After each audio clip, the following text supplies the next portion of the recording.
Hello guys, welcome back. इस video में हम लोग जानने वाले हैं कि आपका कंप्यूटर पाइथन को कैसे समझता है, राइट। और हम लोग इसको बहुत ही सिंपल तरीके से समझेंगे। तो मेरा क्वेश्चन आपसे यहाँ ये है कि क्या आपका कंप्यूटर डायरेक्टली इस कोड को समझ सकता है। So let's pause for some seconds. So हमारा क्वेश्चन था कि क्या आपका कंप्यूटर पाइथन कोड समझ सकता है डायरेक्टली, और इसका आंसर है नहीं। कंप्यूटर को ये नहीं समझ में आता कि ये क्या लिखा हुआ है, और फिर भी हम इसको रन कर पाते हैं अपने कंप्यूटर में।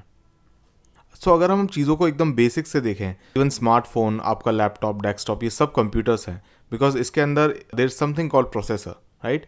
इन सब के अंदर एक प्रोसेसर होता है, और प्रोसेसर को सिर्फ जीरोज एंड वन समझ में आता है। बेसिकली ये series of zeros and ones इनको पढ़ते हैं और इसके बेसिस पे एक कोई टास्क एग्जीक्यूट करते हैं, और इस तरह के कोड को हम कहते हैं बाइनरी कोड। ये एक series of zeros and ones होते हैं, और for humans this code doesn't make much sense, right. ये हमारे लिए इतना सेंस नहीं बना रहा है। ये series of zeros and ones है, ये बिल्कुल भी रीडेबल नहीं है हम लोग के लिए। हम लोग क्या करते हैं, हमारी प्रोग्रामिंग लैंग्वेज जो होती है ये ह्यूमन रीडेबल फॉर्म में होती है। इसमें हमको बस सिंटेक्स जानना होता है और आप कोड लिख सकते हो, और आपका जो कंप्यूटर है उसको बाइनरी कोड समझ में आता है। बेसिकली इस कोड को रन करने के लिए हमको एक ट्रांसलेटर की ज़रूरत होती है, जो बेसिकली आपकी प्रोग्रामिंग लैंग्वेज के कोड को, इवन वो जावास्क्रिप्ट में लिखा हुआ है, पाइथन में लिखा हुआ है या और किसी लैंग्वेज में लिखा हुआ है, उसको ट्रांसलेट करके आपके प्रोसेसर को कमांड्स भेजता है, और उसके बाद आपका प्रोसेसर उसको रन कर पाता है। अभी इस ट्रांसलेटर पे थोड़ा फोकस करते हैं।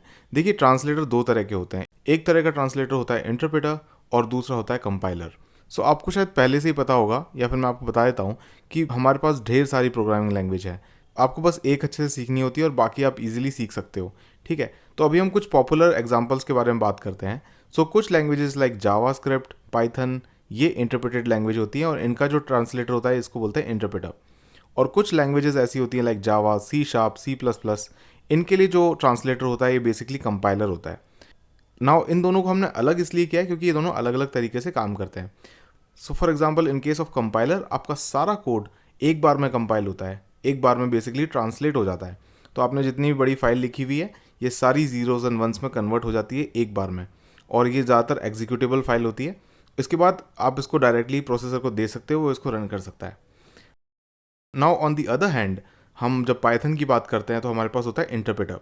इसमें क्या होता है, हम लाइन बाय लाइन कोड को रीड करते हैं और लाइन बाय लाइन उसको ट्रांसलेट करते हैं। आपका सारा कोड एक बार में ट्रांसलेट नहीं हुआ है, वो लाइन बाय लाइन ट्रांसलेट हो रहा है, और ये जीरोज एंड वंस जो कन्वर्ट होते हैं ये इसके बाद प्रोसेसर को दिए जाते हैं, राइट। दोनों में एक डिफरेंस है।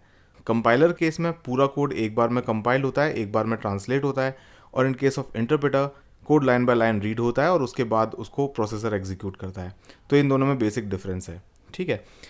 नाउ जो हम लोग ये सीख रहे हैं ना, ये आपको आगे भी काम आने वाली है। आपको आइडिया लगेगा ओवरऑल चीज़ें काम कैसे करती हैं, जैसे कि इंटरप्रेटर और कंपाइलर क्या होता है, उनमें डिफरेंस क्या होता है, और ये क्यों ज़रूरी है। ये बेसिकली ज़रूरी है ट्रांसलेशन के लिए। ओके, आई होप चीज़ें आपको क्लियर होगी। अब अगली वीडियो में हम लोग पाइथन को डाउनलोड करेंगे। जब हम पाइथन डाउनलोड करते हैं तो साथ में इंटरप्रेटर भी डाउनलोड हो जाता है।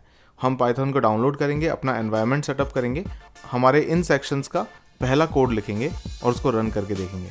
इस चैनल को सब्सक्राइब कर लीजिए, यहाँ पर हम एकदम बेसिक से और एकदम सिंपल वर्ड्स में चीज़ें सीखने वाले हैं। ओके, मैं मिलता हूँ आपसे नेक्स्ट वीडियो में। जब तक के लिए बाय बाय।